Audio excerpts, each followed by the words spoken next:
In the instant the avalanche hit, Liam Wright shoved me away and turned to tightly pull Sophia Evans into his arms. 3 hours later, when I miraculously survived and made a single phone call, the two of them, cozying up by the fireplace in a luxury hotel, experienced an instant breakdown. When the avalanche came, there was no drawn-out cinematic warning. There was only a muffled boom, as if the entire mountain had fractured from the inside out. I had just turned my head when Liam's hands pushed hard against my shoulders. The impact was violent. It was so heavy that I slid sideways. My safety tether caught on a jagged edge of ice, and with a sharp snap, the carabiner gave way. I screamed Liam's name. He heard me. I saw him look back at me.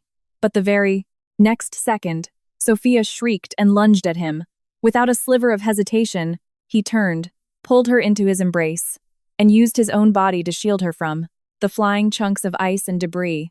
As I tumbled into the snow crevasse, the last image burned into my mind was Liam, dragging Sophia toward the ski patrol warming hut. Sophia was wrapped in my wrapped-in silver mylar thermal blanket, the one I had packed into my gear bag right before we set out. She was crying uncontrollably. Liam shielded her head with one hand, gripped the safety line with the other, and yelled hoarsely, telling her not to be afraid. I lay face down in the snow, half of my body numb from the crushing ice. My mouth tasted entirely of copper and blood. Just minutes earlier, we had been shooting the final footage for our pre-wedding documentary. The Aspen Crest Ski Resort Safety Initiative was the core philanthropic project my 501c3 foundation was funding this year.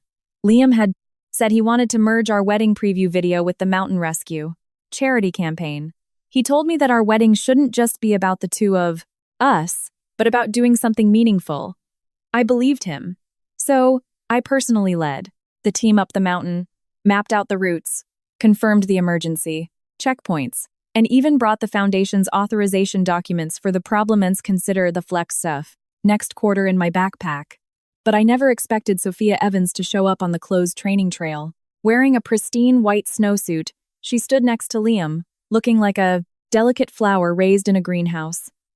I asked Liam why she was there. He frowned, saying Sophia was a photographer. She knew the snow lighting well, and he had asked her to help out at the last minute. Misunderstand, saying she only wanted to help Liam shoot the video perfectly. She added that since we were getting married soon, she wanted to offer her blessing. She called him Liam, sounding so natural and practiced. I didn't call them out on the spot. The ski resort staff, my foundation team, and Liam's brand PR team were all present. I didn't want a charity shoot to turn into a private soap opera. I simply shoved the backup thermal blanket into my backpack and reminded everyone that the wind direction was unstable today, telling them not to stray off the main trail. Sophia smiled and nodded. Half an hour later, she wandered off anyway. She claimed she wanted to capture the backlighting of the snow. Liam followed her. When I chased after them, I heard the first crack of the avalanche. The snow surface shivered like thin glass. On the two-way radio, SAR, Search and Rescue, Captain Anderson roared for everyone to fall back immediately. I rushed forward and grabbed Liam to pull him back to the main trail. He actually held my hand. In that split second, his palm was still warm, but Sophia slipped. She screamed his name. Liam's eyes changed. He let go of my hand, backhanded my shoulder, and shoved me outward, telling me to get out of the way. I lost my balance. My back slammed against the edge of the crevasse. The safety tether slipped. My body rolled relentlessly downward. The GoPro strapped to my chest hit a rock, sending a web of cracks across its screen. My first reaction wasn't to cry or curse. It was to reach up and press the save button. That camera was something I bought specifically to shoot the rescue documentary. It had a shockproof case, auto-recording, and synced its timestamps with the resort's grid system. Liam didn't know that. He only knew I loved taking videos, loved documenting things, loved keeping track of every detail. He once laughed and asked if I wanted to keep evidence even when we argued. Back then, I leaned on his shoulder and said I was just afraid that one day things might become unclear. He told me that with him around, no one would ever dare make things unclear for me. Now, the one making things unclear was him. As the blocks of ice smashed down, I buried my face in my arms. My other hand found the diamond engagement ring on my ring finger. The platinum was stuck on my freezing skin. I yanked it hard twice. The skin tore, and the blood froze. Almost instantly, I finally pulled it off, shoved it into my inner pocket, and then the snow completely buried me. The world went dead silent. So quiet I could hear my own heartbeat, slow and heavy. I didn't know how much time passed. I only knew I couldn't fall asleep. I used my elbows to inch my way out, my fingernails digging into the hardened ice. The cold drilled through my fingers straight to the bone. I had no feeling in my legs, and my right shoulder flared with a tearing pain. With every agonizing inch, I remembered Liam's shove. It wasn't an accident. It wasn't that he didn't see me. He saw me. He knew I had been pushed past the safety perimeter, but he never looked back. Gritting my teeth, I finally clawed a narrow gap through the snow. The sky outside was an ash gray. The wind cut like a knife. Not far away, the orange lights of the ski patrol warming hut glowed. I truly thought they would come back for me. I really did. Even if Liam saved Sophia first, I assumed that once she was safe, he would lead the rescue team back. I dragged my battered body behind a rock and pulled out the radio. Dead static. My cell phone screen was shattered, but my GPS emergency beacon still pulsed, with a faint blue light. I clicked to view our shared locations on the tracker. Liam's icon was gone. He had turned it off. He had disabled his location sharing. With me. In that moment, the wind poured down my collar, but I felt something much colder than the avalanche. I stared at the blank map for a long time, then I smiled. My cracked lips split further, and the taste of blood grew stronger. You better pray I actually die out here, Liam. Otherwise, this mountain is going to remember what you did. Using the rock wall, I pulled myself up. In the distance lay an old gondola line, leading to an abandoned mid-mountain station. It was a backup checkpoint I had, reviewed when auditing the resort's safety routes. I always had a flawless memory. Liam knew this. That was exactly why he dared to assume I knew the way and would get out on my own. He used my capability as his excuse to abandon me. Dragging my injured leg, I trudged toward the abandoned station. The snow fell, thicker, quickly burying my footprints. Every few steps, I collapsed to my knees. Breathing felt like inhaling needles. Just as I neared the station, I heard the chopping sound of a helicopter. I waved frantically. The chopper didn't stop. It headed down the mountain. I found out later that the chopper had come to pick up Sophia. Liam had reported to the rescue team that a female guest was in shock and hypothermic, requiring priority medevac. He never mentioned my name. Leaning against the rotting wooden door of the station, I finally reached the old emergency call box inside. The metal was coated in frost. I used my trembling hand to smash open the casing and press the red button. With a burst of static, the line connected. Aspen Crest Emergency Dispatch. Please state your emergency. I opened my mouth, my voice so raspy it didn't sound like my own. This is Emma Vance. The dispatcher clearly paused. Miss Vance? Mr. Wright reported that you had already skied down the main trail. I closed my eyes. Perfect. Not only did he not look for me, he even fabricated my whereabouts. I told them I was at abandoned gondola station 3, right leg injured, mild, hypothermia, conscious. Send a rescue team immediately. The dispatcher panicked, assuring me they would deploy a team right away. I gripped the receiver, my knuckles white, and added one more thing. Connect me to the Vance Foundation's emergency legal hotline. The operator hesitated, asking if I meant right now. I said right now. 30 seconds later, David Mitchell's voice came through the line. The second I heard my attorney's voice, I almost cried, but I held it back.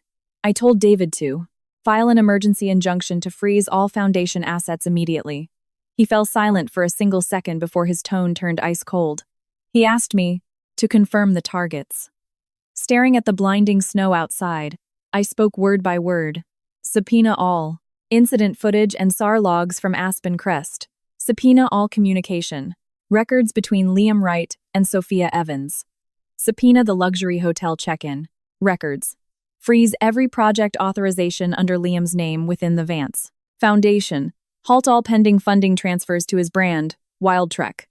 David's breath hitched. He asked if something had happened to me. I chuckled softly, saying I almost died. His voice dropped low. He said he would handle it immediately. I added one last instruction. Call the hotel manager. Seal Liam and Sophia's suite. Do not let them destroy a single thing. David said, understood. Before he hung up, I heard him quietly tell me to hold Eslin on. I dropped the receiver and slid slowly down the wall to the floor. The blizzard howled outside the window. 3 hours later, I had finally survived long enough to make my first calls. Down below, in the luxury hotel, Liam and Sophia were warming themselves by a fireplace.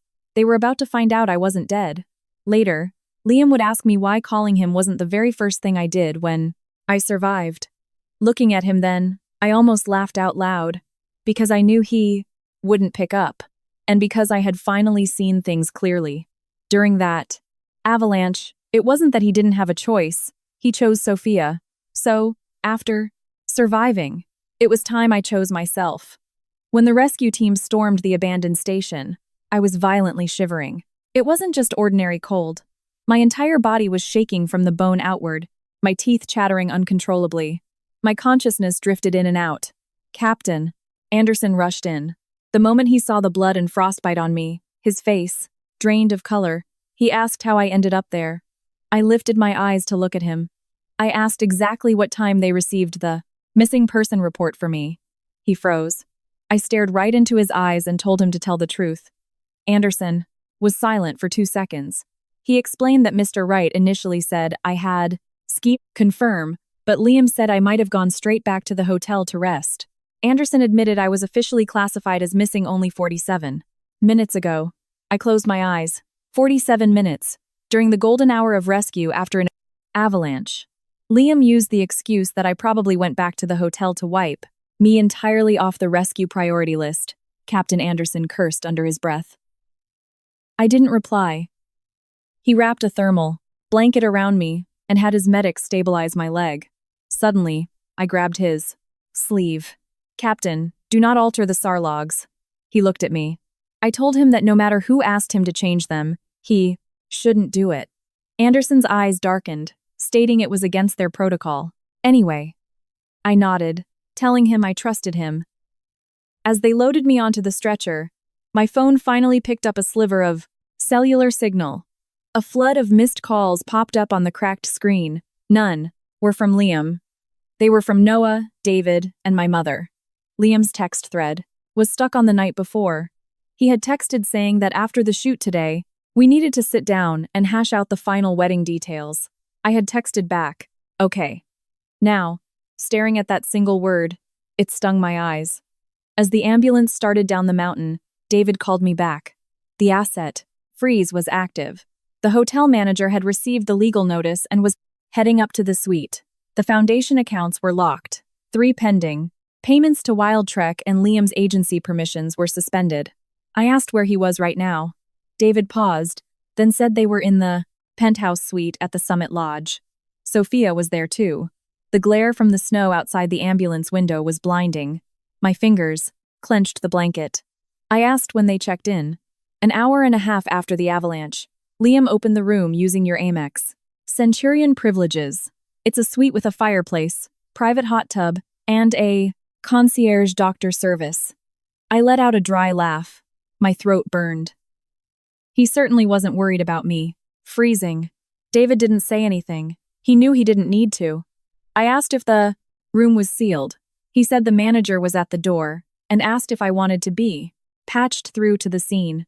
Staring at my purple, frostbitten fingertips, I said yes.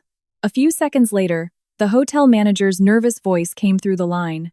He confirmed that Liam and Sophia were in the room, and per my instructions, he had brought 2 security guards and the floor manager.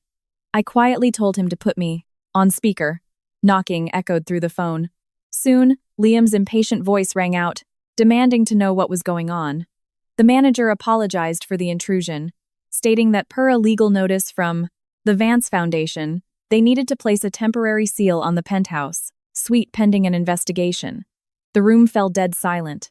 Then, Sophia's fragile voice spoke up, asking why. They were being sealed and whining to Liam that she was scared. Liam's tone turned frigid. He demanded to know who ordered this. The manager stated it was Miss Emma Vance. The crackle of the fireplace echoed through the phone. A sharp pop sounded, like something breaking apart. Liam went silent for a long time. Then he asked the manager to repeat the name. The manager reiterated my name, adding that I had been found by the rescue team, was conscious, and was currently being transported down the mountain to the ER. Sophia let out a sharp shriek. It wasn't a cry of pleasant surprise. It was sheer panic. Liam's breathing instantly grew heavy. He muttered that I was still alive. I held the phone, staying completely silent.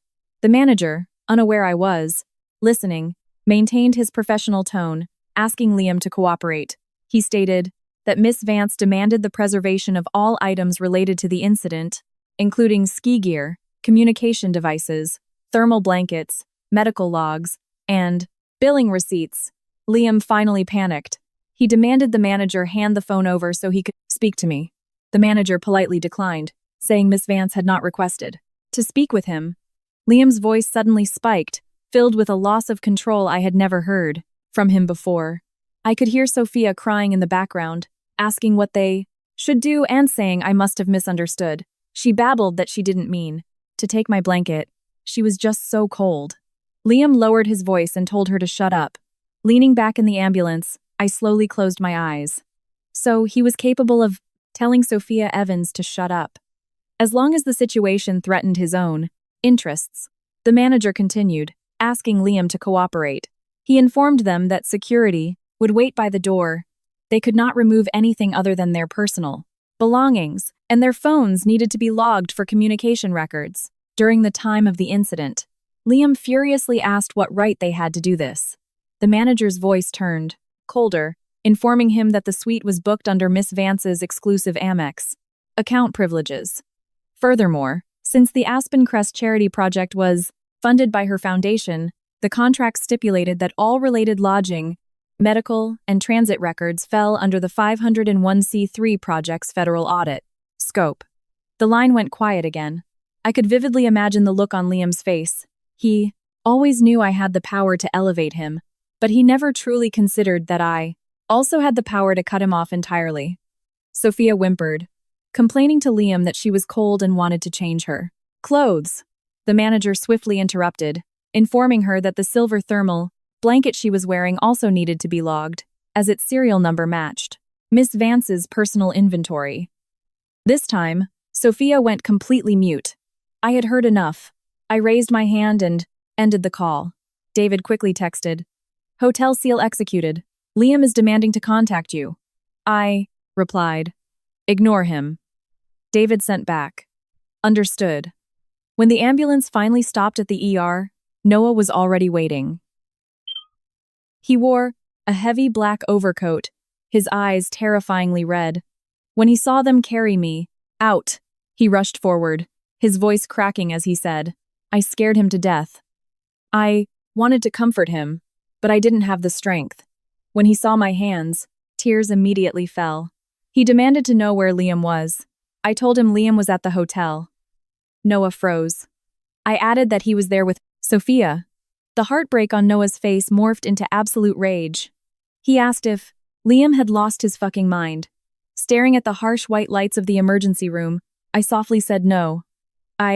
Said Liam, just finally stopped pretending. When the doctor treated my frostbite and scrapes, the pain brought out a cold, sweat, severe soft tissue contusions on my right leg, a dislocated shoulder, minor hairline fractures in my ribs, and frostbite on my fingers that needed monitoring. The doctor asked if my next of kin had arrived. Noah opened his mouth, but I spoke first. I told the doctor I had no family. He glanced at me, and I added that a fiancé didn't count. The doctor paused his movements, didn't ask further, and continued his work. I appreciated the boundaries of professional adults. At 1 a.m., Liam finally arrived at the hospital. When he pushed open the door to my room, he still carried the faint scent of the hotel fireplace. Sophia followed behind him, wearing his jacket, her face pale and her eyes red. She looked like she had suffered the greatest injustice in the world. Anyone who didn't know the truth would have thought she was the one buried under the snow. For 3 hours, Liam stood by the bed, Seeing I was awake, his first sentence wasn't to ask if I was in pain. He asked me why I sealed their hotel room. Noah let out a harsh laugh, asking how he even had the nerve to bring that up. Liam ignored him. He stared at me, his brow furrowed deeply. He said he knew I was traumatized, but things weren't what I thought. He claimed Sophia was in critical danger and he had no choice but to save her first. I looked at him and asked, "What about me?" He stalled. Sophia stepped forward, weeping, and apologized. She said it was all her fault, that if she hadn't slipped, Liam wouldn't have cut her off. I asked her why she was on a closed training trail. Tears clung to her eyelashes, making her look pitifully fragile. She whispered that she just wanted to help us take photos. I asked who invited her. She looked at Liam. Liam's face darkened. He admitted he did it, telling me to take my anger out on him and not to make things difficult for her. Such familiar words. Ever since Sophia returned to the States, I had heard that line too many times. She was late because she was still adjusting to the time zone. She broke the antique vase my mother left me because her hands shook. She wore my custom gown because the staff handed her the wrong one. She suggested changing the wedding centerpieces to white roses because she didn't know my late mother despised them. Every single time, Liam told me not to make things difficult for her, as if pointing out the basic facts made me narrow-minded and petty. I looked at Liam and asked if he knew why the rescue team waited 47 minutes to officially start searching for me. His eyes darted away, just a fraction, but I caught it. I told him it was because he told them I had already skied down the mountain. The hospital room went dead silent. Noah snapped his head toward Liam, demanding to know what he just said. Liam's Adam's apple bobbed. He defended himself, saying the scene was chaotic, and he was just making a judgment call. A judgment call. I picked up the medical intake form the nurse had left on my pillow. I told him my emergency beacon had pinged at the abandoned gondola station for 2 solid hours. I reminded him that he was the one who disabled our location sharing. He made a judgment call that I had gone down the mountain. Sophia's crying abruptly stopped. Liam's face sank. He said this wasn't the time to obsess over these details. I laughed. I asked him when the right time would be. When I was dead? Genuine panic finally breached Liam's eyes. He insisted that wasn't what he meant. I slowly raised my right hand. My ring finger was bare. Liam's pupils shrank when he saw it. I placed the engagement ring on the hospital tray. The metal made a soft, definitive click. I told him that the second he pushed me away, we were done. His face went chalk white. Sophia, however, subconsciously tightened her grip on his sleeve. I looked at their touching hands and calmly stated that attorney Mitchell was drafting the legal severances and cancellation of the wedding contracts. I told them to get out so I could rest. Liam took a step forward, telling me to stop causing a scene. Noah stepped right in front of my bed, blocking him. Noah snarled that Liam left me in the snow for 3 hours and had the audacity to call this a scene. Liam gritted his teeth, saying this was between the two of us. I looked at him and said no.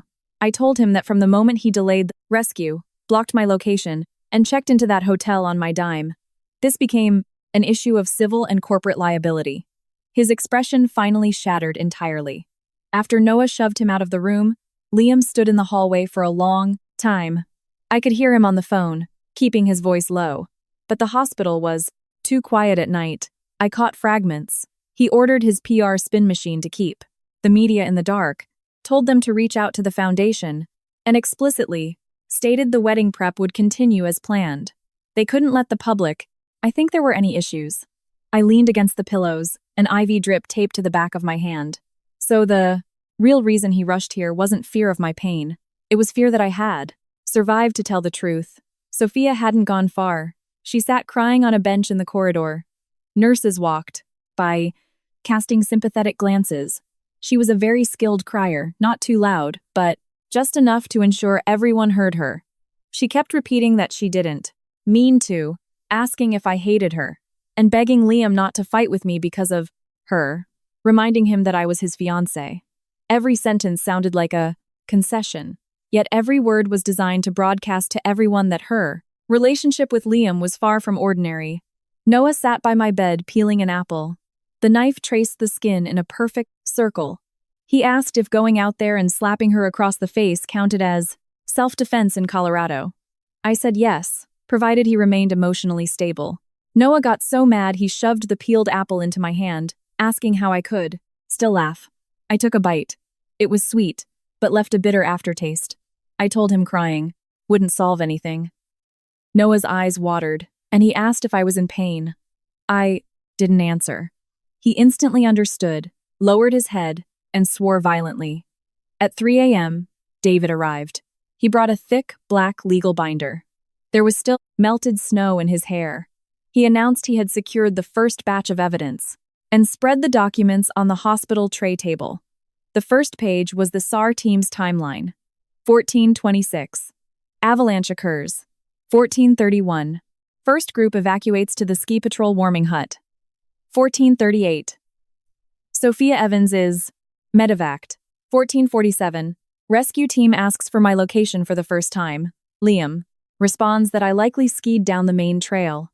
15:23. Rescue team realizes I never arrived at the hotel. Second inquiry. Liam responds that I know the routes well and probably went to the Foundation's field office. 15:58. Emergency call. Connects. I report my position. Official search and rescue initiated. I stared at those lines of text. 47 minutes wasn't just an abstract concept. It was the amount of time I spent passing out and violently waking up in the snow. It was the time my fingernails snapped off in the ice, bleeding and freezing over. It was the time Liam spent loading Sophia onto a chopper, ordering her a hot meal by the fireplace, and booking a concierge doctor. David pulled out the second document, the Summit Lodge folios. Liam used my Amex Centurion privileges to open the penthouse suite. Check-in, 15:46. Fireplace. Service, 15:52. Private hot tub reserved, 16:08. Sophia independently ordered a set of women's designer loungewear, charging it entirely to my account. Noah let out a harsh laugh of sheer disbelief. He pointed out the absurdity. Liam was using my money to put another woman in my suite, warming her by my fire. Looking at that invoice, I felt a deep wave of absurdity. Liam and I had been together for 5 years. When his startup hit rock bottom, I was the one who scouted mountain routes with him, negotiated his safety partnerships, and rewrote his pitch decks. When his father had a heart attack, I was the one pulling strings to get top specialists. Because his mother complained I worked too much, I cleared my schedule every Wednesday night just to have dinner with her. When his brand's funding dried up, I leveraged the Foundation's resources to run a charity collab that saved his company and secured his next round of funding. He used to hold my hand and say that without Emma, there would be no Wild Trek. Eventually, that phrase twisted into something else entirely. Without me, he really couldn't function. That was why he needed to keep me anchored to him, even though he refused to actually put me first.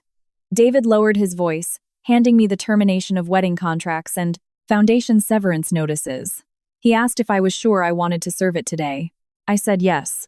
He gave me a calculating look, warning me that the Wright family would fight back hard.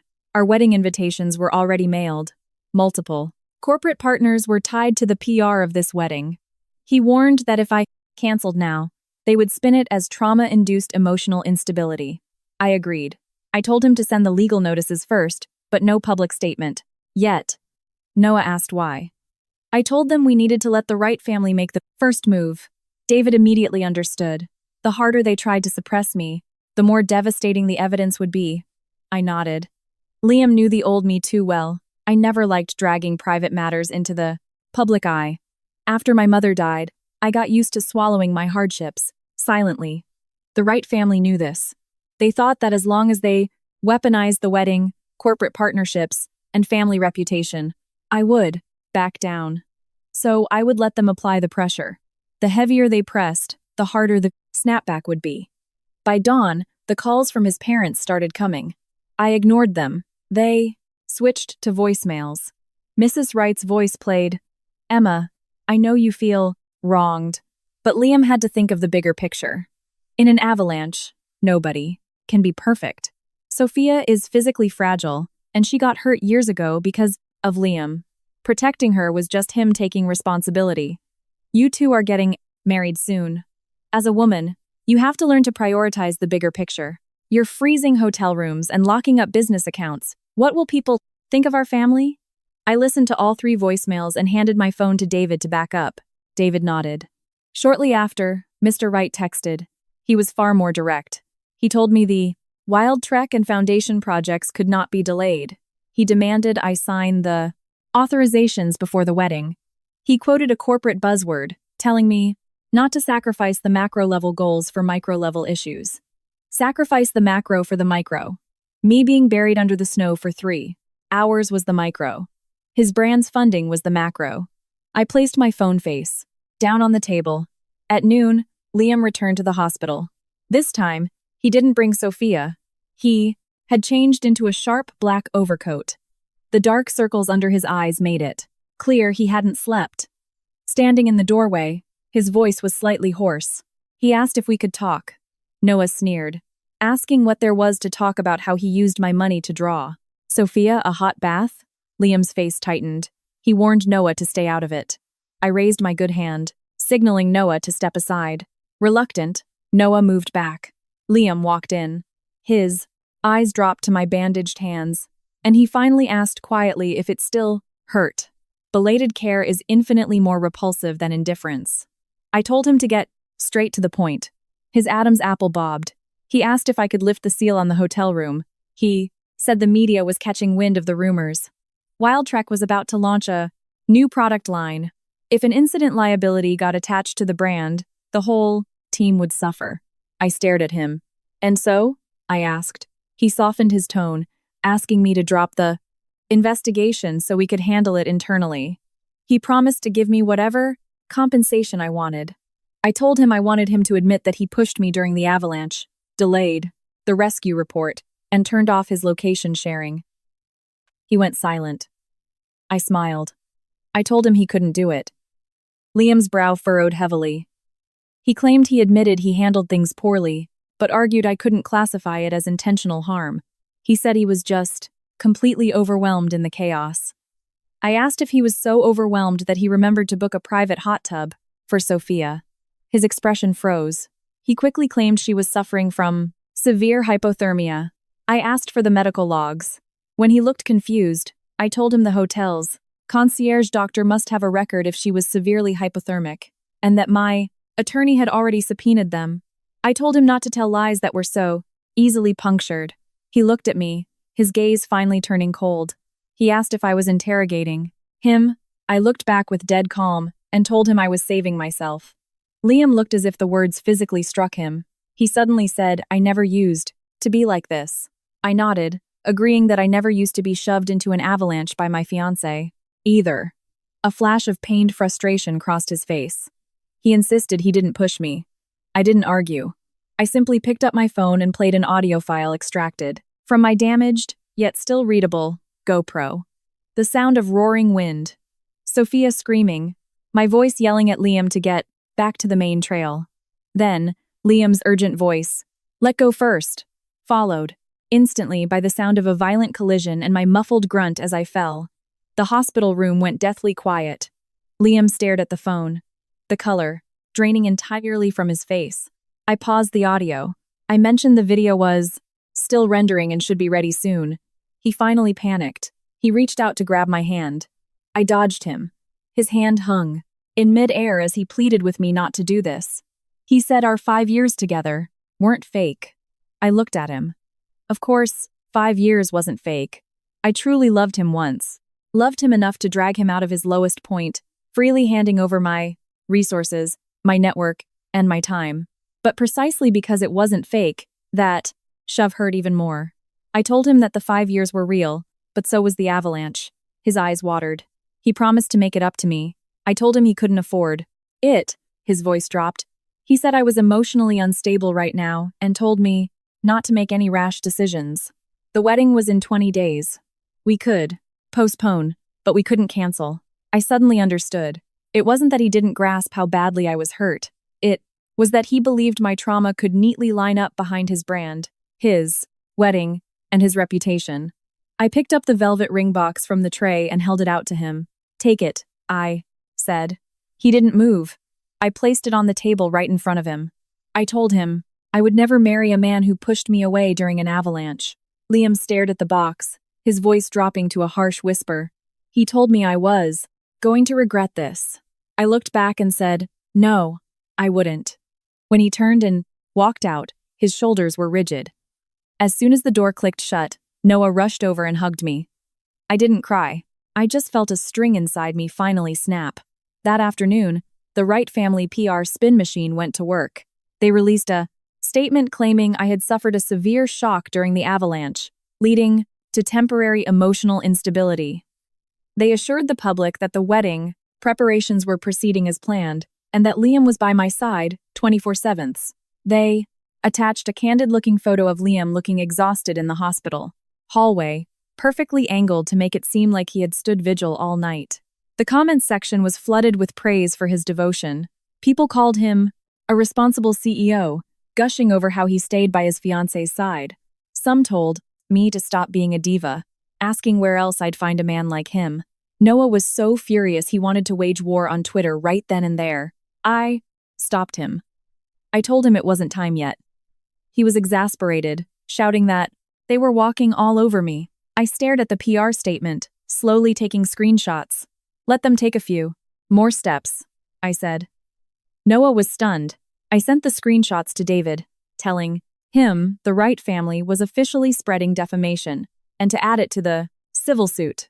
David replied instantly, confirming receipt and adding that the first segment of the video would be restored by tonight. I looked out the window at the melting snow. Liam thought I would do what I always did, prioritize the big picture, swallow my pride, and clean up his mess. But he forgot one thing. When you survive an avalanche, your heart comes back. Frozen. On the day I was discharged, the Wright family sent a car for me. The driver informed me that Mr. Wright requested I be brought straight to the family compound. The elders were waiting. I sat on the hospital steps, looking at the familiar black SUV. In the past, this was the car that picked me up every time. Mrs. Wright would have the chef prepare soup. Mr. Wright would wait in his study to discuss business. Liam would sit next to me, casually holding my hand. Back then, I thought I was about to have a family. Now I understood. It wasn't a family. It was a permanently running corporate boardroom. I didn't get in their car. Noah pulled his SUV to the curb and honked twice. Get in, boss, he said. The driver looked conflicted, trying to tell me what Liam wanted. I cut him off, telling him to let Liam know I'd drive myself. Noah floored the gas. On the way, Noah asked if I was seriously going to the Wright compound. I looked at a text from David and said, yes. Noah argued I wasn't fully healed. I told him that was exactly why I had to go. They wanted to bury this as a domestic dispute. I was going to see exactly how deep they planned to dig.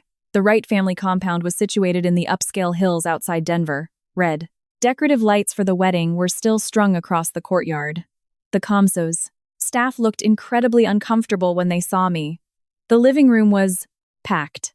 Mr. and Mrs. Wright, Liam, a few relatives, and Sophia. Sophia wore a soft pink cashmere sweater, a delicate bandage wrapped around her wrist. She sat, huddled in the corner of the sofa like a startled deer. The moment I walked in, Mrs. Wright stood up, exclaiming that I had finally arrived. She reached out to take my hand. I sidestepped her.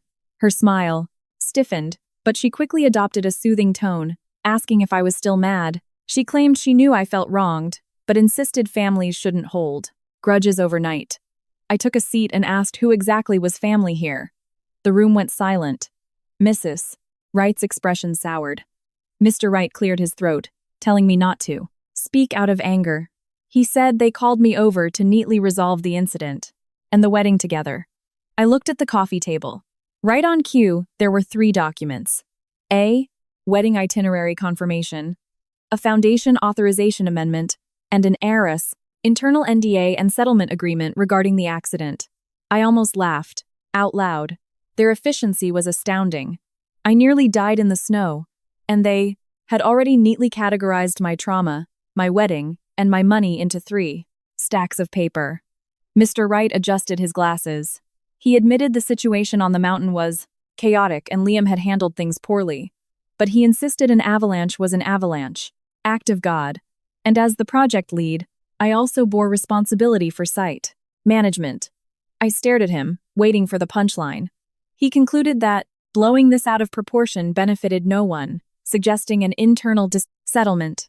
The Wright family would pay me a sum, the wedding would proceed, and they'd tell the press I was simply resting from the shock. Mrs. Wright chimed in, pointing out that Sophia was terrified too.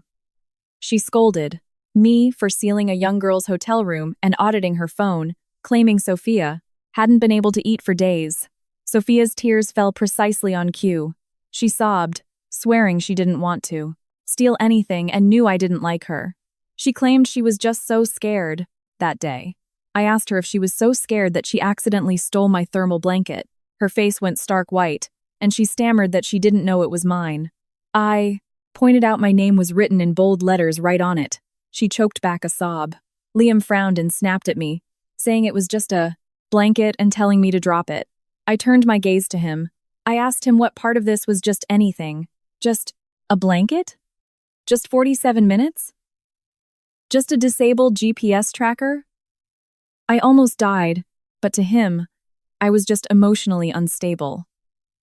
Mrs. Wright got irritated, telling me to watch my tone, adding that Liam had suffered too these past few days. I smiled and agreed that ordering room service and private hot tubs in a penthouse suite must have been sheer agony. A few relatives coughed awkwardly. Liam's face turned ugly, insisting he only did that to take care of Sophia. I reminded him his fiancée was still trapped on the mountain. He glared at me, repeating that he thought I had made it down. I asked if he ever bothered to verify that. He said it was too chaotic. I asked if it was too chaotic when he manually went into his phone settings and turned off our location sharing. He fell dead silent.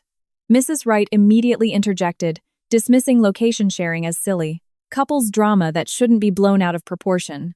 She lectured me that women who were too stubborn ended up ruining their own relationships. I looked right at her. I asked her to teach me how to not be stubborn when my fiancé hugged another woman during an avalanche and left me to freeze to death. Mrs. Wright was struck dumb. Mr. Wright's face turned rigid. He demanded to know if I was there to solve the problem or just dig up the past. I said I was there to solve the problem.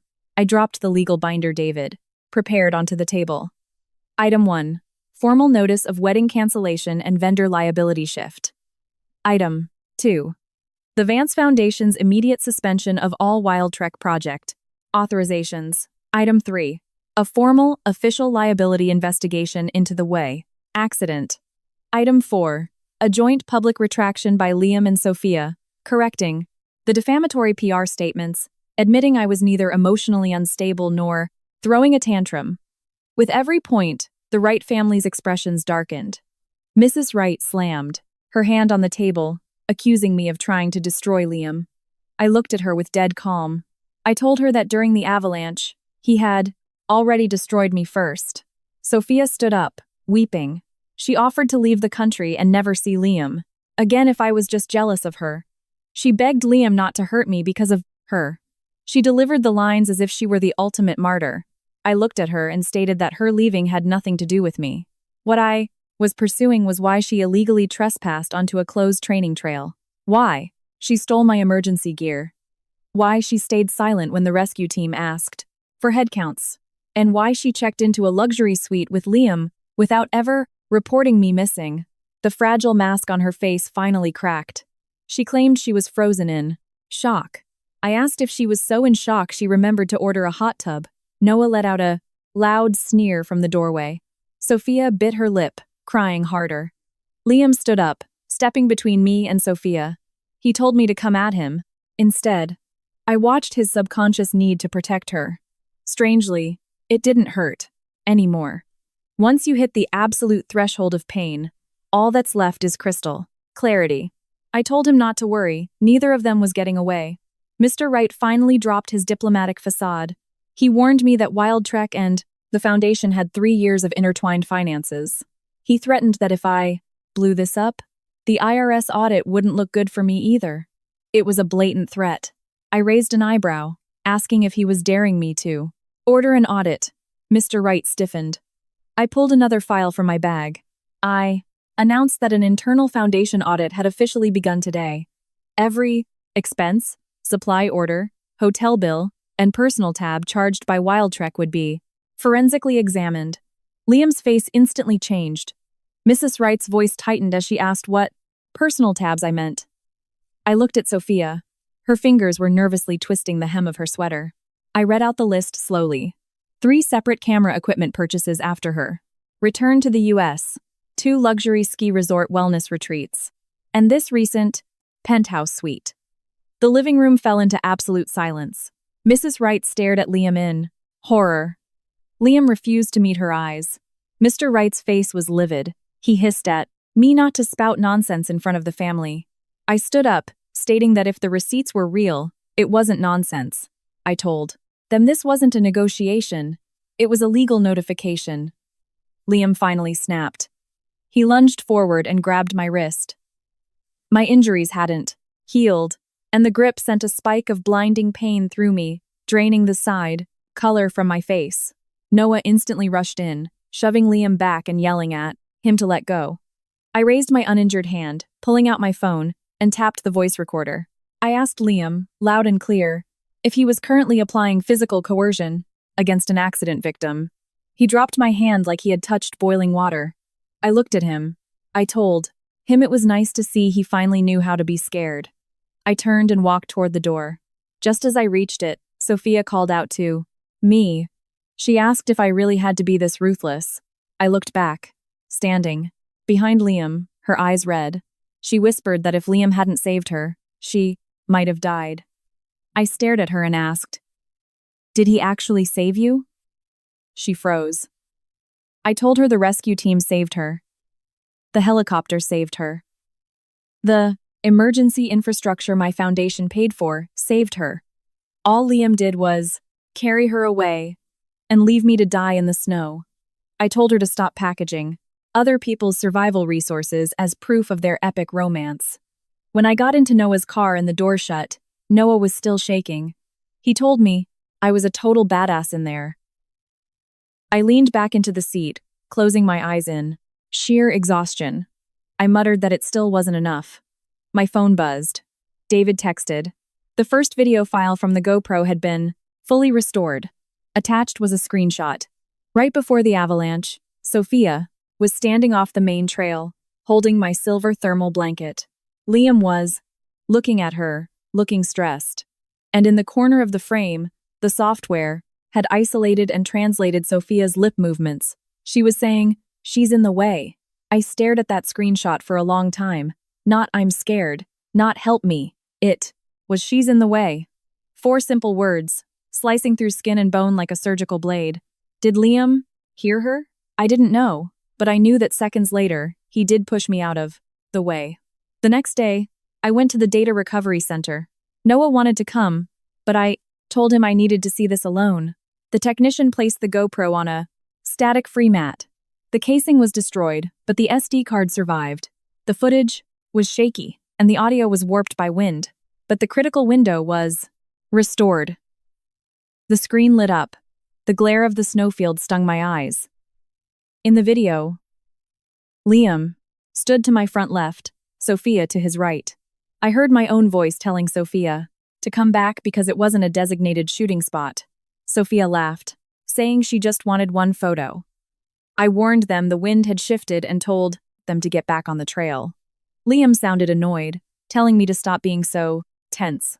I watched myself on screen, wearing a red alpine jacket, hair whipping in the wind, holding a route map. Back then, I was still desperately trying to keep everyone safe, including them. The snow suddenly fractured. Captain Anderson's voice screamed over the radio. "Fall back, now!" The camera jerked wildly. I lunged to grab Liam. Sophia screamed. She slipped, but she was barely feet from the safety line. Liam grabbed her. I yelled to get back to the trail and not stop.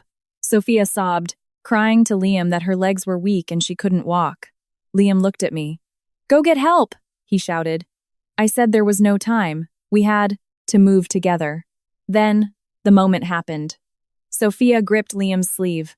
Her voice trembled, but the words were terrifyingly clear. "She's in the way." The very next second, Liam's hand slammed into my shoulder. The camera flipped, violently. The roar of the wind, the sickening thud of the impact, and my muffled groan all blurred together. What followed was Liam's distorted, yet audible voice. "Take Sophia down first." A rescuer's voice asked, "What about Miss Vance?" Liam's voice replied, "She knows the way. She'll get herself out." The screen went black for a few seconds. The technician hit pause. The room was utterly silent. Staring at the black monitor, I suddenly felt entirely at peace. The worst pain isn't seeing the evidence, it's realizing the evidence proves you. Didn't misunderstand anyone. The technician quietly asked if I wanted to keep going. I said yes. The rest of the footage was fragmented. The camera was buried in snow, recording, only audio. Sophia was crying, asking Liam if she had killed me. Liam, panting, told her not to think about it and just keep moving down. Sophia whined, asking if I would be mad at her. Liam promised he would handle it. Sophia murmured that I was so capable, I'd probably be fine. Liam didn't answer. A moment later, he told her to stop crying, noting her hands were freezing. Sophia whispered, "I only have you now." After that, there was only a long, dead silence. I leaned back in the chair and slowly exhaled. David asked if it held up, legally. I nodded, telling him to compile the timeline, the rescue logs, the hotel receipts, the Wright family PR statements, and the financial audit. David flipped through the file, noting this was more than enough to ruin them in civil court. I said it still wasn't enough. He looked at me. I told him Liam hadn't confessed. Yet? David frowned, asking why I still needed his confession. I looked at the black screen and said I didn't. I just wanted everyone who believed his devoted fiancé act to hear his lies directly. It was dark by the time I left the center. I had just gotten in my car when Sophia called. I ignored it. She texted me, "Emma, let's meet. Just the two of us." I stared at the screen, then replied with a location. She chose a highly private booth at an upscale coffee shop. When I arrived, she was already there. She wasn't wearing her signature white today, but a dark gray trench coat. Her makeup was minimal. She didn't look nearly as fragile as she did around Liam. I sat down and told her to speak. Sophia stirred her coffee and softly asked how much money I wanted. I raised my eyes. She smiled. She told me not to look at her like that, saying we were all adults, and that blowing this up was obviously just a play for a payout. I stared at her and asked if Liam knew she was here. Her expression tightened. She claimed this was between us. I asked how much she was offering. Looking relieved, she pulled a check from her designer bag. $2 million. She demanded I drop the investigation and marry Liam normally. After the wedding, she promised to move to Europe and never bother us again. I almost laughed. $2 million for my life. She bit her lip, pointing out that I wasn't dead. The air in the booth froze for a second. I looked at her and noted she had finally stopped pretending. The delicate victim persona vanished from her face. She hissed that I already had everything: status, a career, the approval of the Wright family. She demanded to know why I couldn't tolerate a tiny piece of his past. The past. She claimed she met Liam before I did. Her eyes grew red, but this time it wasn't a performance for Liam. It was pure malice. She said if she hadn't moved abroad back then, Liam never would have loved me. I asked if she came back just to reclaim what she thought was hers. She stated she only wanted to know if he still cared about her. Now she knew. She lifted her chin defiantly. I nodded and congratulated her. She frowned, confused. I picked up the check, glanced at it, and tossed it back on the table. I told her if she wanted Liam, she could have him. But she didn't get to have him while simultaneously demanding the perfect life and empire I had spent 5 years building for him. Her face paled. I continued, stating that she wanted to be the first lady of Wild Trek, stand at the product launch, be embraced by the Wright family, and have the world praise their epic, star-crossed romance. That was fine, but they had to pay the real price for it themselves. Sophia's voice grew shrill. She demanded to know why I acted so superior. I told her it was because I nearly died in the snow while she was ordering room service. She shot up from her chair, completely losing control. She screamed that it didn't matter, because he chose to save her first. She gloated that a person's choice in a life-or-death moment couldn't be faked, and that I had lost. I looked at her, reached into my pocket, and hit stop on my phone's voice. Recorder. Her face instantly froze. I dropped the phone into my purse, thanked her for her cooperation, and stood up. Sophia lunged across the table to grab my bag. I sidestepped her smoothly. She crashed into the edge of the table, spilling her coffee all over herself. I opened the door. David and the cafe manager were standing right outside. Sophia panicked completely, screaming that I set her up. I looked back at her and said she simply wanted to win too badly. That night, Liam called me 27 times. I didn't answer a single one. His final text read, "Emma, what exactly do you want?" I replied with one single, final message: the truth. Wildtrek's new product launch was scheduled for a week later. The theme was Walking with the Snow. It was a bitterly ironic title. I was the one who came up with it for Liam. Back then, I told him an outdoor brand couldn't just sell adrenaline. It had to sell safety and responsibility. Liam had hugged me, laughing, saying that was exactly why he couldn't live without me. Looking back, he really couldn't live without me, not out of love, but because I knew how to package his ruthless ambition as corporate responsibility. In the Vance Foundation boardroom, everyone was staring at me. The Wildtrek project liaison asked nervously if we were really suspending everything. Stopping 3 major funding injections right before their product launch would be catastrophic for them. I flipped through the audit report and confirmed the suspension. The liaison stammered, mentioning Mr. Wright. I looked up. The room went dead silent. I announced that from this day forward, he was to be referred to as Liam Wright, or the Wildtrek vendor. No one was to call him Mr. Wright in this building anymore. The liaison nodded rapidly. I ordered a total review of all collaborative projects. Any Wildtrek expenses, flagged as personal, were to be justified within 3 days. If they couldn't, we would initiate legal clawbacks. I told the secretary to distribute the memos. One executive nervously chimed in, saying the press currently believed this was just a lover's quarrel. He asked if going this hard would make us look vindictive. I looked right at him. I asked if he thought auditing a vendor who delayed emergency rescue and embezzled charity funds was vindictive. His face flushed red, and he quickly apologized. I closed my folder and told them to follow protocol. After the meeting, Liam stormed right into my office. He had clearly gotten the memo. His face was thunderous. He demanded to know why I canceled the launch partnership. I sat behind my desk and corrected him. Not the partnership, the audit, he yelled, asking what the difference was. I told him partnerships could be resumed, but audits depended on the results. He slammed his hands down on my desk, leaning over me. He asked why I was forcing him into a corner. I looked at the space behind him. Once upon a time, he had spun me around this very office when he secured his first funding round. He had promised that when Wildtrek went public, he would give me the very first commemorative pin. When the pins were eventually made, he gave the first one to Sophia. His excuse was that she had hiked his very first mountain with him, so it had sentimental value. I had just smiled and said it was fine. I realized now that every "it's fine" just became the foundation for his escalating disrespect. I told him he backed himself into this corner. Liam fought to keep his temper, asking if I realized what canceling the launch meant. 6 months of the team's blood and sweat, investor trust, market windows all destroyed. He asked if I knew that. I looked up at him. I told him he knew I was buried on the mountain. And he still walked away, his face drained of blood in an instant. He whispered that he didn't leave me to die on purpose. Then wait for the investigation, I replied. He walked around the desk, trying to get close to me. I pressed the intercom and asked security to come in. Liam stopped in his tracks, his eyes full of hurt and disbelief. He asked if I was actually calling security to throw him out. He reminded me he was my fiancé. Ex-fiancé, I corrected.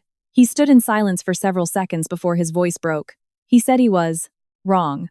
It was the first time since the Avalanche he had actually said the word wrong, but I felt zero emotion. It was just too late. He rambled that he shouldn't have turned off the GPS, shouldn't have delayed the report, shouldn't have brought Sophia onto the closed trail. He told me I could punish him however I wanted, just to leave Wild Trek alone. Even in his apology, Wild Trek still came first. I told him he didn't realize he was wrong. He just finally realized he was in pain. A flash of raw desperation crossed his eyes. He asked if he was truly that despicable to me. I looked at him and said, "Not before the Avalanche." The words hit him like a physical blow. He stood there for a long time, his voice dropping to a rasp, asking if I could just trust him one more time. I didn't answer. Suddenly, he offered a deal. He said Sophia would leave. She agreed to move abroad and they would cut all contact. The wedding could be delayed. The charity projects could be audited, but he begged me not to throw away 5 years of history. I asked him if he would have sent her away if I hadn't frozen his assets. He was silent. I asked him if he would have confessed if my GoPro hadn't captured his voice. He remained silent. I laughed. I pointed out he wasn't begging for forgiveness. He was begging me to stop digging up evidence. Liam's face turned completely ashen. Security knocked and entered. I looked at Liam and motioned to the door. He didn't move. He warned me not to push him. I found it amusing. I asked what he planned to do. He stared at me, his eyes turning terrifyingly cold. He brought up the fact that I had received therapy after my mother's death. The Wright family and the clinic both had the records. He threatened that if I kept escalating, the public would be informed that my cognitive judgment was severely compromised by trauma. I slowly stood up. So this was his trump card. The year my mother died, I did see a therapist. Not because I was weak or hysterical, but because I spent 3 months managing her funeral, transferring foundation leadership, and handling corporate debt without sleeping more than a few hours a night. Liam had gone with me twice. He used to hold me and say there was no shame in it, promising he would always protect me. Now, he was taking the ultimate vulnerability I trusted him with during my darkest time and forging it into a weapon to destroy me. Looking at him, I didn't even feel anger anymore. I told him, he truly opened my eyes. He flinched, but quickly hardened his stance, saying he didn't want to do this, but I refused to stop. I nodded and said okay. He frowned, asking what I meant. I pulled out my phone and called David on speaker. I told David that Liam Wright had just explicitly threatened to leak my private medical records to discredit my legal testimony. I instructed him to contact the clinic immediately for a HIPAA privacy injunction and to add extortion to the pending lawsuit. David let out a dark laugh over the phone, saying he couldn't believe Liam was actually that stupid. I replied that he was always this audacious. I just never noticed. I hung up and looked at Liam, asking if he had any other threats. Should he claim I was too aggressive for marriage? That I micromanaged his career? Or perhaps that Sophia was his true soulmate and I was just a corporate hostage? I told him to spit it all out now so I could sue him for everything at once. His face was a portrait of absolute defeat. Security took a step forward. Liam finally turned to leave. At the door, he stopped and said I was going to destroy us all. No, I told his back. He stopped. I looked at him and enunciated every word. I'm just no longer saving you. When the door shut, I fell back into my chair. My hands were shaking. Not from fear, from pure revulsion. Noah burst in shortly after, asking if Liam had threatened me. I recounted the conversation. Noah paced the room in a blind rage, screaming how Liam had the nerve when my therapy was entirely caused by cleaning up his family's messes. It was true. The year Mr. Wright had surgery, Mrs. Wright was a wreck, and Liam's brand was being hunted by creditors. I negotiated his deals by day, sat with his mother by night, and rewrote his business plans until dawn. When I finally collapsed, Liam swore he would owe me for the rest of his life. He definitely kept that promise by saving the material to blackmail me later. That evening, the news of the canceled Wild Trek partnership leaked. The Wright family didn't issue an official statement, but blind items began flooding PR blogs. Anonymous sources claimed a certain foundation CEO was a control freak who went insane because her fiancé helped someone else during an emergency, using her charity as a weapon for personal revenge. The internet turned toxic quickly. People called me a vindictive psycho. They defended Sophia as an innocent victim. They preached that saving a life in a disaster was pure instinct, and since I survived, I should be forgiving. Noah was ready to smash his phone. I simply archived every high-engagement, defamatory post. Noah demanded to know what I was waiting for. I opened my email. The data lab had sent the fully restored video file. Simultaneously, the hotel manager sent the official inventory of the sealed suite.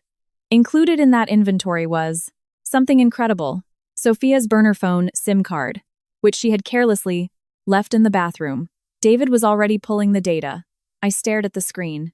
I was waiting for them to finish digging their own graves. The hotel CCTV footage was clearer than I expected. The penthouse hallway, Liam, supporting Sophia out of the elevator. His black jacket was half soaked. Sophia was entirely enveloped in my silver mylar blanket, her face buried in his chest. The timestamp was 1546. At that exact minute, I was dragging myself into the abandoned Station 3, my fingers too frozen to bend. On the screen, the manager approached, asking if they needed to call the police or request medical evac. Liam said no, the ski resort was handling it.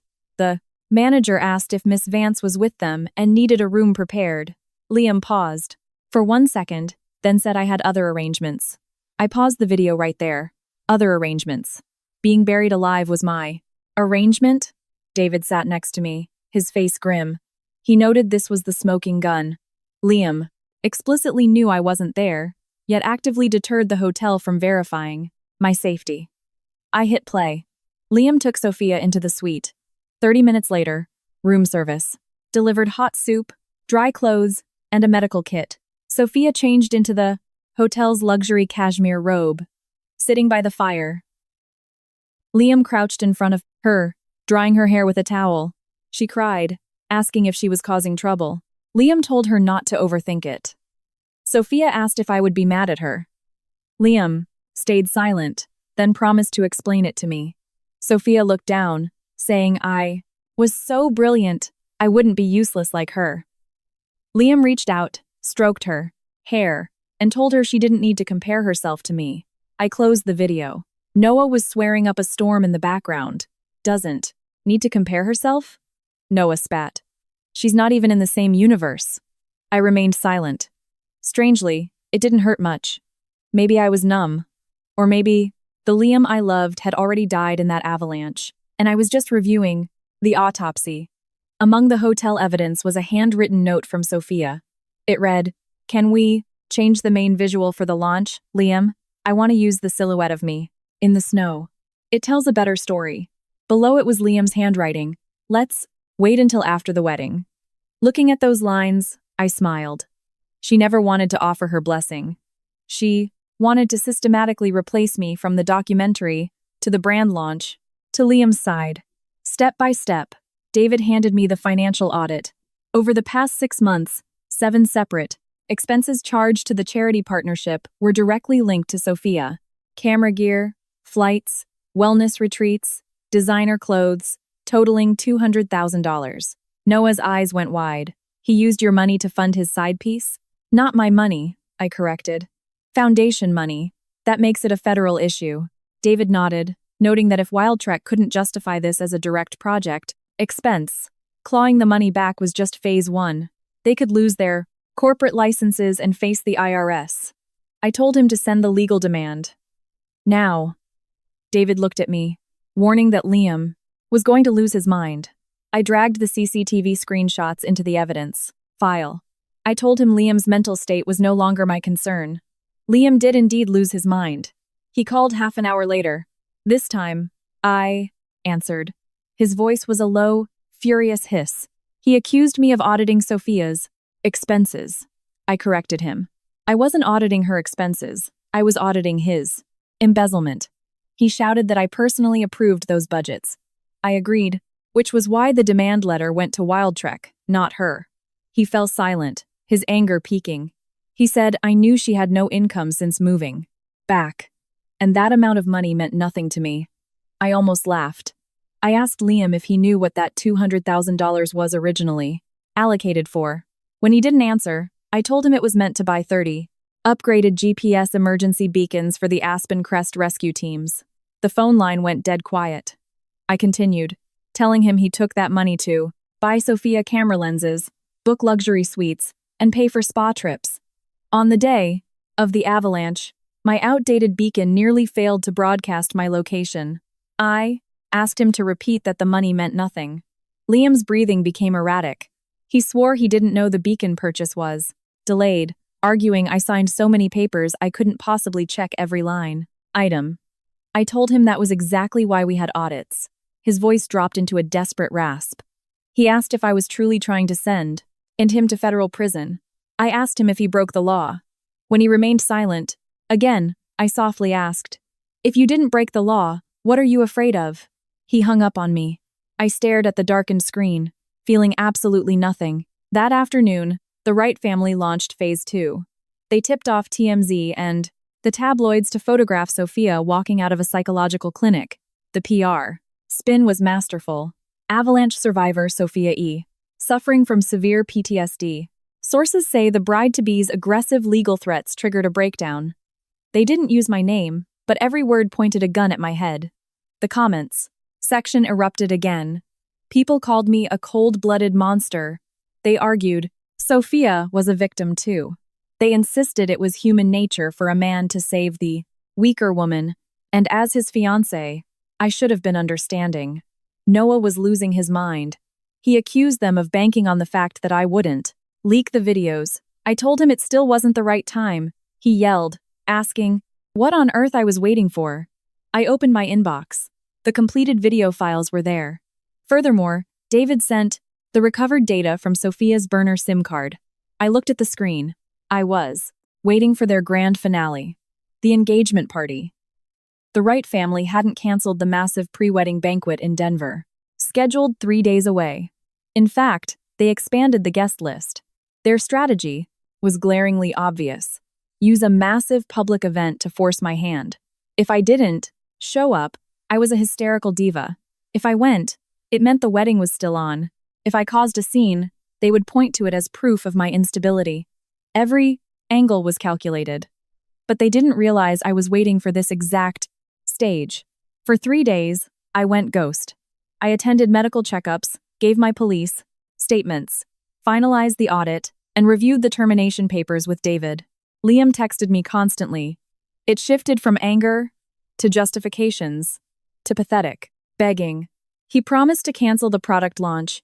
He begged me not to cancel the wedding. He claimed his mother's heart couldn't take it. He said Sophia had agreed to leave. He asked what more I could possibly want. I ignored every single one. On the morning of the gala, Sophia texted me a photo. She was wearing my custom, bridal-fitting gown. The dress I spent 3 months designing, featuring a silver thread motif inspired by the first mountain Liam and I summited. Sophia stood in front of the mirror, smiling serenely. The text read, "Emma, I'm so sorry. The staff said we're the same size and asked me to test the fit for you." Staring at the photo, I actually laughed out loud. Noah poked his head out of the kitchen, asking what was funny. I showed him the picture. His face turned purple, screaming that she had a death wish. I saved the photo. I told him she wasn't asking for death. She was handing me the ammunition. I opened my laptop and dropped the photo onto the final slide of my presentation. The Wright family hosted the gala at Denver's most exclusive ballroom. Outside, a massive portrait of Liam and me from last year greeted the guests. In it, he was hugging me from behind, resting his chin on my shoulder, smiling brightly. Guests stopped to admire it, whispering about how perfect we looked. Some muttered about the Avalanche rumors, concluding that since the gala was happening, it must just be a lover's spat. They gossiped about how lucky I was, that Liam stayed at the hospital for days. I sat in an SUV parked across the street, listening to Noah relay the intel through an earpiece. His voice was freezing cold. He described Mrs. Wright, greeting VIPs at the door, telling everyone I was resting but fighting hard to recover for the wedding. Liam stood next to her, playing the role of the devoted, exhausted groom. I held the termination notice in my lap. I asked where Sophia was. Noah sneered, saying she was backstage wearing a white gown, looking like the actual bride. I checked the time. It was ready. Inside the ballroom, Liam was on stage giving a speech. A slideshow of our relationship played behind him.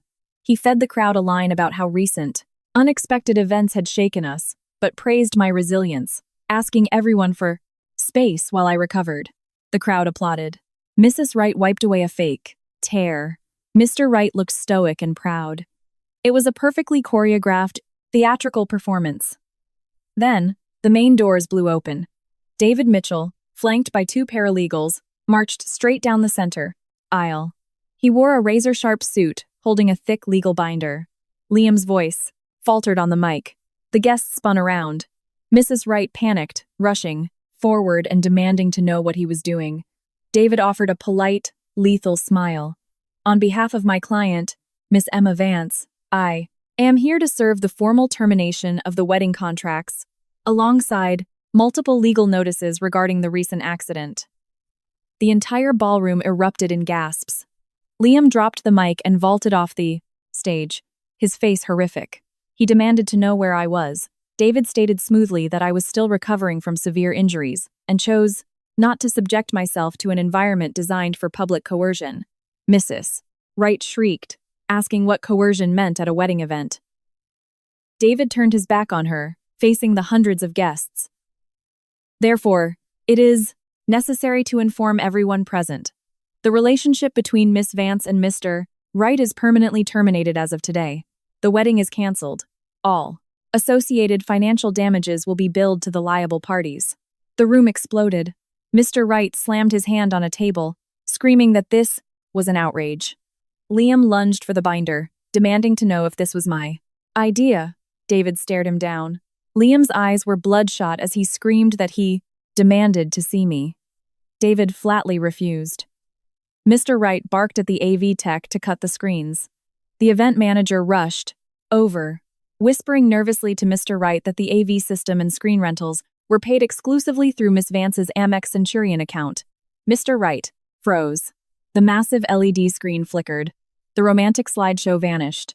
In its place, a stark, clinical timeline appeared in massive font. 1426, Avalanche. 1438, Sophia Evans medevacked. 1447, Liam Wright reports.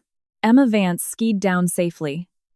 1546, Liam Wright and Sophia Evans check into the Summit Lodge penthouse. 1558, Emma Vance initiates emergency SOS from abandoned Station 3. The ballroom went dead silent. A guest whispered loudly, "Initiates SOS?" I thought Liam was saving her the whole time. He was at a hotel? Mrs. Wright went pale as a sheet, stammering that it was a lie.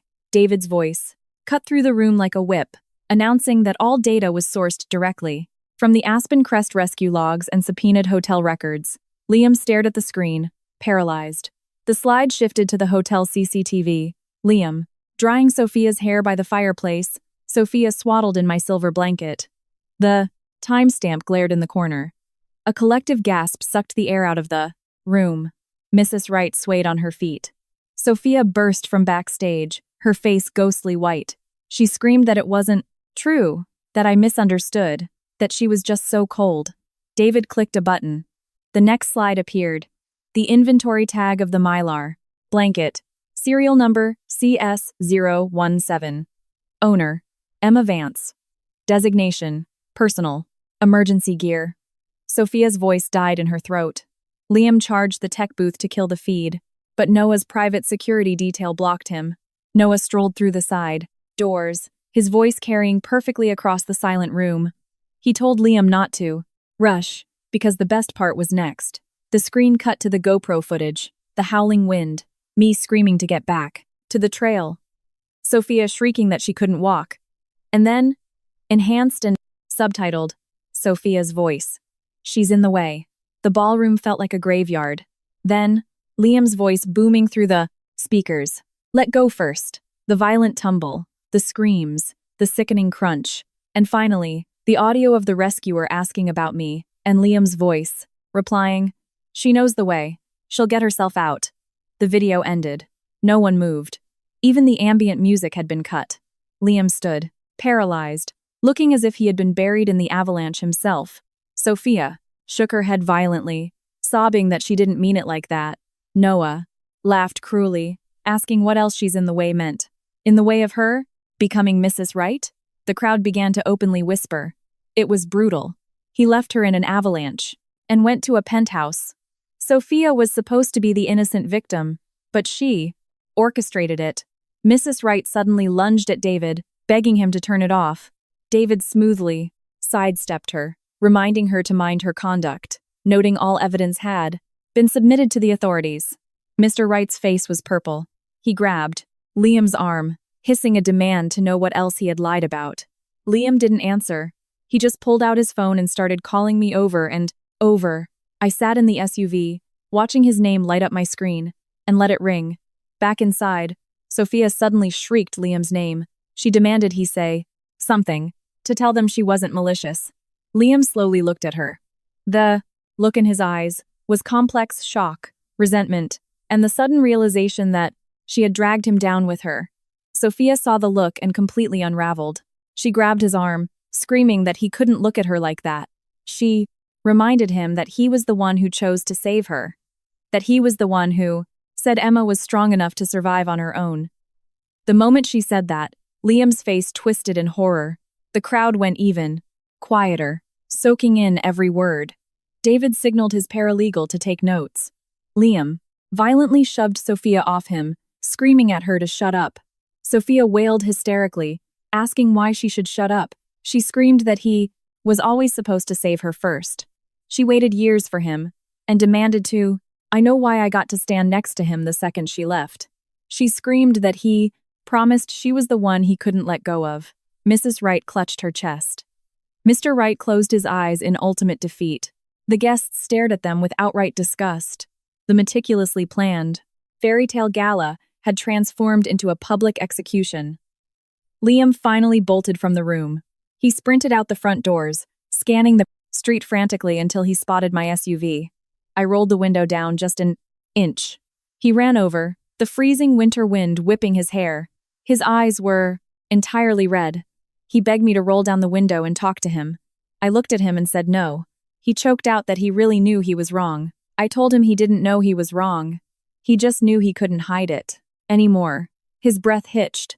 He asked if I really had to destroy him in front of the entire world. I looked at him with absolute calm. I reminded him that during the avalanche, he abandoned me in front of the entire world, too. It was as if I had slapped him. The last drop of color vanished from his face. I rolled the window up. As the car pulled away, I checked the rearview mirror. He was standing frozen on the curb. Sophia ran out, trying to grab his hand. He recoiled violently, refusing to let her touch him. For the first time, he didn't protect her. But it was far too late. A joint administrative and liability review took place 3 days later at the Ponics, Aspen Crest Administrative Center. Representatives from the ski patrol, the Vance Foundation, Wild Trek, the hotel, and all involved parties were present. When I arrived, Liam was already there. Wearing a gray suit, he looked hollowed out. When I walked in, he stood up, murmuring my name. I didn't look at him, taking a seat next to David. Sophia sat on the opposite side, her eyes swollen, flanked by a hastily hired defense attorney. Over the past few days, the internet had destroyed her. Her fragile victim filter was shattered. Sleuths dug up her old posts. Her first day, back in the US, she posted a selfie in Liam's passenger seat with the caption, "Some seats are always mine in the end." The photo of her in my wedding dress had leaked. She had even liked a comment saying, "The latecomer is the real winner." Every single action was an exhibit of her own guilt. The hearing began. The resort director confirmed the closed trail was strictly off-limits to non-authorized personnel, and Sophia Evans was not on the manifest. Sophia mumbled that she was invited at the last minute. Everyone looked at Liam. His Adam's apple bobbed. He admitted he invited her. The stenographer typed furiously. Strike 1. Unauthorized personnel violation. Captain Anderson took the floor next. He placed the rescue log on the desk. He clearly stated that after evacuating the primary group, they conducted a head count. At 14:47, Liam claimed I had skied down. At 15:23, Liam claimed I went to the field office. It wasn't until 1558, when I triggered the SOS myself, that they realized I was still on the mountain. Murmurs filled the room. Liam's lawyer immediately argued that Liam was in shock and didn't intentionally delay the search, claiming it was a misjudgment based on his belief in my skills. David looked up, stating coldly that someone's competence doesn't strip them of their right to be rescued. Liam's lawyer choked on his words. I didn't speak. I just watched Liam. He refused to meet my eyes. The GoPro video was played. Hearing "She's in the Way" echo in the stark room made Sophia flinch violently. Liam closed his eyes. When his recorded voice said, "She knows the way. She'll get herself out," someone in the room audibly gasped. Against hard evidence, all PR spin dies. Liam's lawyer desperately tried to pivot, emphasizing Liam's extreme panic. David effortlessly dismantled it, sliding the hotel folios across the table. He pointed out that within 80 minutes of this extreme panic, Liam managed to secure medevac, check into a day penthouse, order a private hot tub, arrange luxury dining, and book a concierge doctor, yet failed to make a single phone call to verify if I was alive. David paused, then stated that this wasn't panic. It was a choice. Liam finally looked up at me. His eyes were heavily bloodshot.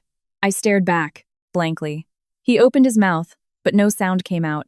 During the recess, Liam chased me into the hallway. I stopped. He stood a few feet away, seemingly terrified to get closer. He confessed that he was panicked. I said nothing. His voice cracked as he explained that when the snow collapsed, Sophia grabbed him, his mind went blank, and he just knew I was calmer and knew the routes better than her. He said he truly thought I could make it out. I asked him if that was why he shoved me. His face went white. He swore he didn't want me to die, but you accepted the possibility that I might. That sentence froze him completely. A long time passed before he whispered that he was afraid to look back. I asked why. His eyes filled with tears as he admitted he was terrified that if he looked back, he wouldn't be able to save either of us. No, I corrected him. I told him he was terrified that if he looked back, he would have to make a choice. And he had already chosen Sophia. He knew that if he went back for me, Sophia would realize she wasn't his absolute priority. He didn't want to disappoint her, and he didn't want to admit he was still in love with her, so he convinced himself I would survive. Liam's throat seized. I told him the cruelest thing he did wasn't saving her. First, the cruelest thing was knowing he chose her, yet still expecting me to play the role of his perfect fiancé, funding him, elevating his reputation, and maintaining his flawless image. His tears finally spilled over. It was the first time I had ever seen Liam cry. If it had been the old me, my heart would have shattered. I would have thought that for a man so proud to break down, his regret must be agonizingly real. But now, I felt nothing but detachment. He asked if we truly couldn't go back. I told him that from the second he manually disabled our location sharing, the path back was destroyed. The hearing resumed. This time, Liam stopped letting his lawyer run. Interference. When the board asked if he was aware I hadn't made it back, he stayed silent for a long time, then softly said yes. The entire room went dead. His lawyer panicked. Liam ignored him. The board asked if he intentionally withheld that I was in a danger zone. Liam closed his eyes and admitted he didn't want Sophia to undergo any more stress, so he assumed I could save myself. His lawyer slumped in his chair. I looked down at my hands. The purple bruising from the frostbite was still there. Telling the truth doesn't set you free. It just nails the coffin shut on the damage you caused. The preliminary ruling was swift. As project lead, Liam Wright was cited for gross negligence, unauthorized trail access, and severe falsification of emergency logs. Sophia Evans was cited for unauthorized entry into a hazardous zone and misappropriation of emergency survival gear, pending further investigation. Wild Trek was permanently banned from Aspen Crest partnerships. The Vance Foundation reserved all rights for civil litigation and financial clawbacks. When the ruling was published, Liam stood by the window, looking completely hollowed out. Sophia rushed him, screaming at him for confessing. She demanded to know what they were supposed to do now. Liam looked at her blankly. He asked her if, at any point during this entire ordeal, she ever once asked what Emma was supposed to do. Sophia froze. Her face turned chalky as she asked if he was blaming her now. Liam laughed a broken, tear-streaked laugh. He told her to stop, playing the victim. He admitted he was the one who pushed me, blocked the GPS, and lied to the rescue team. But he told her the only reason he was regretting it now was because I didn't want him anymore. Not because of any sudden moral awakening. His words shredded whatever delusion Sophia had left. I turned and walked out. At the door, David checked his phone. His expression shifted. He handed me the device. Sophia's burner SIM data had been fully extracted. On the screen were text messages from the night before the avalanche. Sophia to Liam. If I get really scared on camera tomorrow, will you hold me first like you used to? Liam didn't reply. Sophia sent another. I just need to know if I'm still more important to you than her. The contents of Sophia's burner phone were far more damning than I expected. Her main phone was pristine.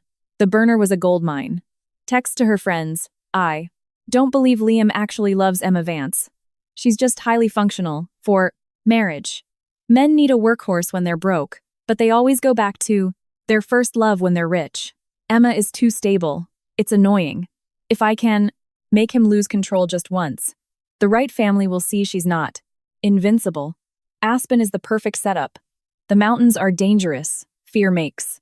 Men act on pure instinct. Noah read over my shoulder, his hands shaking with rage. She engineered the whole thing.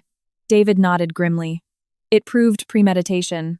Further down were texts to a bridal boutique.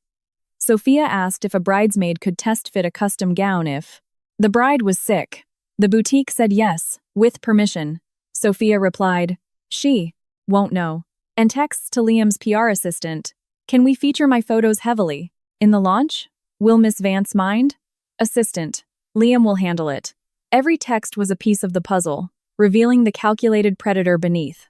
The fragile facade. She didn't stumble into the restricted zone. She systematically pushed the boundaries, testing the waters. And Liam, every single time, enabled her, validated her, and covered her tracks. I looked at the logs and realized Sophia wasn't a mastermind. What was truly terrifying was that Liam saw every boundary she crossed, yet gaslit me into thinking I was just being sensitive. He wasn't manipulated. He loved the ego trip. He loved two women, fighting over his priority. I attended Sophia's police questioning. She sat in the interrogation room, entirely unkempt, lacking any makeup. When she saw me, she sprang up, screaming, if I was finally happy. I told her no. Her eyes went wild, shrieking that I ruined her life, got her fired, destroyed her reputation, and made Liam hate her. She demanded to know what else I wanted. I told her I wanted her to take responsibility. She let out a piercing laugh, asking how she was responsible for an avalanche. She didn't push me, didn't turn off the GPS. She accused me of just taking my anger out on her because I couldn't handle hating Liam. I looked at her and said she was wrong. I hated him, and I was destroying him, too. I told her they were exactly the same. Sophia's face crumbled. She truly believed that as long as I directed my vengeance at Liam, she could slip away as collateral damage. But I wasn't going to give her that exit. During the interrogation, detectives confronted her with the texts. She tried to dismiss them as jokes. Then they asked why, when the rescue team was searching. For me, she didn't disclose she was wearing my emergency blanket. Why did she try to hide the blanket in a housekeeper's cart before the hotel was sealed? She stammered that she didn't want me to misunderstand. The detective asked if she knew it was critical survival evidence. She had no answer. Meanwhile, Liam faced federal scrutiny over the charity funds. He admitted the delay, but maintained it wasn't malicious. David noted that proving criminal intent for the avalanche was tough, but civil liability, massive corporate breach of contract, and charity fraud were guaranteed. Wildtrek was looking at millions in damages. I told David to proceed with maximum prejudice. David smiled, noting I wasn't softening up. I asked if I looked soft. He laughed and said no. Liam ambushed me outside the hospital after my final frostbite checkup. The snow had melted, but he was wearing a thin jacket, his lips blue from the cold. He rushed forward. I stopped and asked what he wanted now. His eyes were hollow. He told me he and Sophia were completely done. I said congratulations. He gave a broken smile, asking if it really had to be. This way, I asked if he expected me to throw a parade. He looked at the ground, admitting everything he said was useless now, but claiming he couldn't stop, thinking about what would have happened if he had just looked back. I cut him off. There are no ifs. His voice trembled. He said he kept having nightmares of me screaming his name. In the snow. I looked at him and told him I never screamed his name. He froze. I told him that when the Avalanche buried me, I didn't scream for him because I already knew it was pointless. I didn't say it out loud then, but he clearly understood the implication. His eyes filled with tears. He dropped to his knees right there on the hospital steps. People were walking by, stopping to stare. The once unbearably proud Liam Wright was kneeling on the concrete, his voice utterly ruined. He begged for one more chance. He said he didn't care about the wedding, the launch, or his brand anymore. He begged me not to throw him away. People pulled out their phones to record. Noah stepped in, asking if we should leave. I stood perfectly still. If this had happened a year ago, my heart would have bled. Now, it was just pathetic. He wasn't incapable of dropping to his knees. It just never hurt him enough to do it before. I looked down at him. I asked if he knew what I was thinking about before I found the emergency phone. He looked up. I told him I was thinking that if I died, he would put on a spectacular show at my funeral. Everyone would call him a tragic, devoted lover who just couldn't save me in time. Sophia would cry, say she owed me her life, and then they would inherit my foundation, my networks, and the empire I built, using my tragic death as the romantic backdrop to their success story. His face drained of all humanity. He whispered, "No." I told him that was exactly why I survived. Not to hear his apologies, but to take back everything that was mine and hand them the exact consequences they earned. He slumped, completely broken. I walked past him. He grabbed the hem of my coat, begging me not to go. I looked down at his hand until he let go. Then I pulled out my phone, called David, and loudly asked what the requirements were to file a restraining order against Liam Wright for harassment. Liam yanked his hand back as if he had been electrocuted. I told him the next time I was calling the great cops. He stared at me, completely shattered, and asked if I truly didn't love him even a little bit anymore. I thought about it and said I did. His tears fell. Then I added, "But you pushed it away with your own hands." The legal settlement for the canceled wedding and foundation severances was finalized smoothly. Liam didn't show up. He sent his corporate lawyers to David's downtown office. They tried to bargain. Peaceful breakup, PR. Dropping Sophia from the lawsuit and maintaining a bridge for Wildtrek to repay the debts, slowly. I asked the lawyer if the Wright family genuinely thought they still had leverage. The lawyer looked embarrassed. David slid 3 documents across the table. 1. No peaceful PR. The truth stands. 2. Civil litigation proceeds. Against all parties without exception. 3. The Vance Foundation permanently blacklists Wildtrek, and all embezzled funds are due in 30 days. The lawyer protested it was too absolute. I told him there were no half measures in an Avalanche. David smiled as the lawyer signed the papers. When I signed my name, Emma Vance, my fingers were still slightly stiff, but I didn't hesitate. Leaving the attorney's office, the Denver sun was blindingly bright. Noah was waiting with a hot coffee. "Happy Independence Day," he grinned. I took it, thanking him. He sighed in relief, saying he was worried I'd be devastated. I said I was sad, but I had 0 regrets. We aren't machines. 5 years of love doesn't instantly evaporate because of one contract or one video. I still remembered Liam running through the rain to bring me medicine. Liam staying up with me to edit proposals. Liam hugging me after my mother's funeral, swearing he was my family now. Those moments were real, but he was the one who chose to turn them into a lie. That afternoon, Mrs. Wright showed up at the foundation. She looked a decade older. My secretary said she had been waiting for an hour. I let her in. She immediately started crying, apologizing for her past behavior. I didn't say a word. She gripped her designer bag, saying Liam had locked himself in his room, refusing to eat. Wildtrek was imploding. Mr. Wright's blood pressure was critical, and their family was falling apart. She asked if I could please show mercy. She claimed she had always viewed me as a daughter-in-law. I asked her if she viewed me as a daughter-in-law or a corporate asset. She paled, asking how I could say that. I pulled out a stack of old receipts. Mr.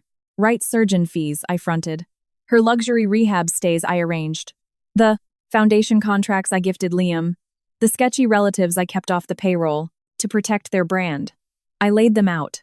I told her I did all of this, yet the very first call she made to me after I nearly died was to tell me to prioritize the big picture. Her lips trembled. She claimed she was just panicked. I told her she wasn't panicked. She was conditioned. Conditioned to expect me to clean up the mess, swallow the pain, and protect the Wright family PR. She sobbed, begging me. I felt no satisfaction, just deep exhaustion. I told her she was begging the wrong person. I didn't force Liam to bring Sophia. I didn't make him delay the rescue. I didn't embezzle his funds. I didn't force the Wright family to smear my name in the press. I called security to escort her out. At the door, she turned back and asked if I really had no heart left for them. I looked down at my paperwork. I had a heart. That was why I gave Liam 5 years. That was why I tolerated his early friendship with Sophia.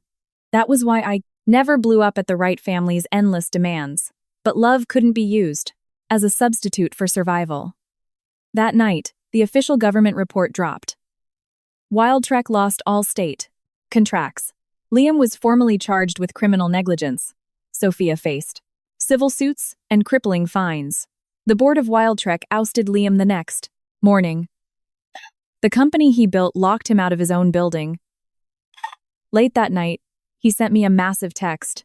Emma, I only realized today that you were the scaffolding holding my entire life up. I used to think I was the one charging forward and you were just naturally supporting me. Now that everyone is asking me how to fix this, I realize I don't even know how to function. I'm not asking you to come back and fix it. I just want to say I'm sorry. I made the worst choice of my life in that snow. If I could do it again, I would look back. I read it, deleted it, and didn't reply. The next day, I changed the locks on my house. My mother left me this property. Liam used to have a key. He always said it felt more like home than his own. Once, he brought Sophia over to grab some files. She had stood by my mother's vintage piano and asked if she could play it. I had said yes.